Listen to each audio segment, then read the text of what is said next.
Hey, my name is Luis Garcia, and let me tell you about my cultural immersion with women who are veterans and mothers and business owners. So, I didn't learn about this culture from a book, I learned it by being around it. My wife is a veteran, she's also a mother and a business owner. Through her, I started spending time around other women who live in that same space. Over time, I realized that they all shared similar experiences. Even though their lives look different on the outside, that's how I entered this culture, just by being around it. What the space felt like, when you walk into one of their networking events, the first thing you notice is that it feels calm but focused.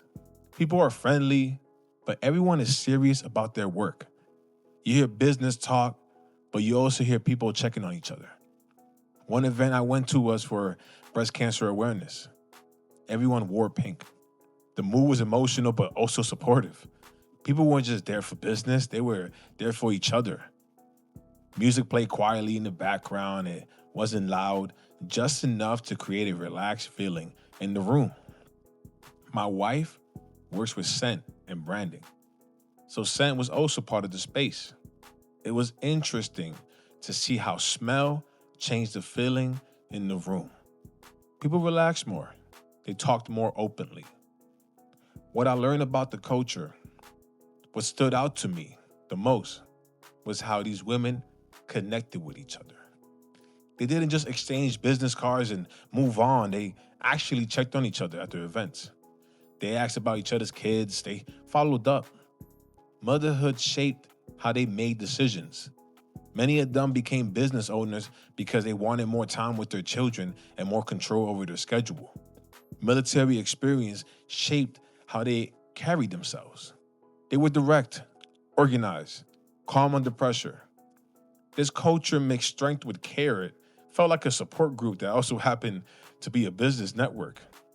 And what this taught me about assessment and diagnosis is that as I spent time around these women, I realized how easy it would be to misunderstand them in a clinical setting. Many of them show stress by staying busy all the time. They manage fear by staying in control, and they handle pressure by staying focused. Without cultural understanding, that could be mistaken for emotional distance or avoidance. I learned that when assessing female veterans who are mothers and business owners, you have to understand military training, parenting stress, business pressure, and cultural expectations of women. Without that, diagnosis can easily miss what's really happening. Now, how the MSJCC helped me understand this better, it made a lot more sense to me after this experience. First, counselors, the self awareness, right? I had to think about my own beliefs about women, leadership, and veterans. Second, client worldviews. These women see themselves as leaders and providers. They don't see themselves as weak. Assessment has to respect that. Third, the counseling relationship. Trust matters a lot with this group. They want to know that you understand their background before they open up. Fourth, advocacy. Some systems don't work well for women who are veterans and business owners at the same time. MSJCC reminded me that counselors sometimes need to speak up and not just listen.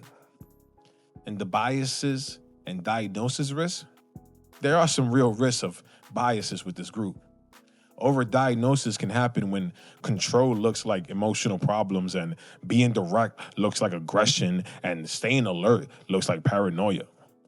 Underdiagnosis can happen when depression is hidden by staying busy and PTSD is hidden beyond leadership and burnout is hidden beyond success.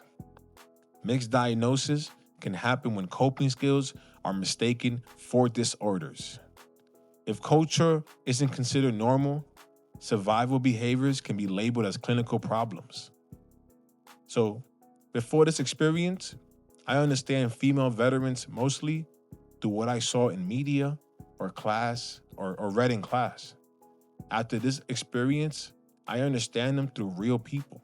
I saw hard work. I saw quiet stress. I saw a strong need for connection.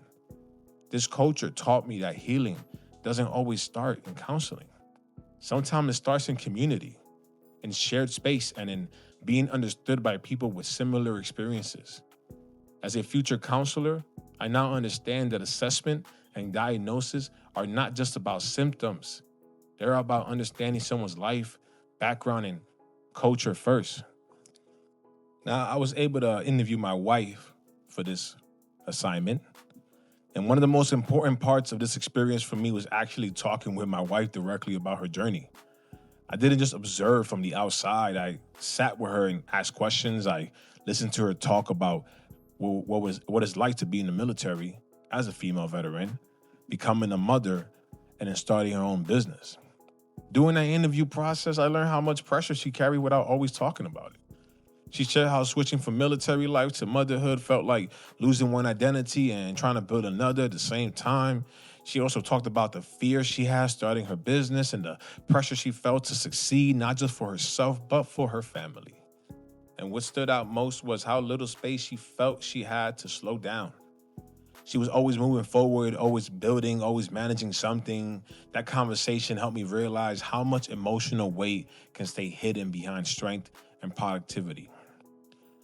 After interviewing my wife and spending time in this space, something really shifted for me. I realized that many people who look strong on the outside may be carrying a lot on the inside. They may not come into counseling saying that they're struggling. They may come in saying that they're tired, stressed, or overwhelmed with work. This taught me that as a future counselor, I can't rely only on what I see on the surface. I have to ask better questions. I have to listen carefully to what is said and what is not said. I have to make space for clients to talk about the parts of their life that usually are kept hidden. It also reminded me that healing doesn't always start with big emotional moments. Sometimes it starts with simply being seen and being allowed to slow down. That is something I will always carry with me into my work as a future counselor. Now, guys, thank you for listening, tuning in. Make sure you subscribe to the podcast. I'm just joking. Anyway, God bless.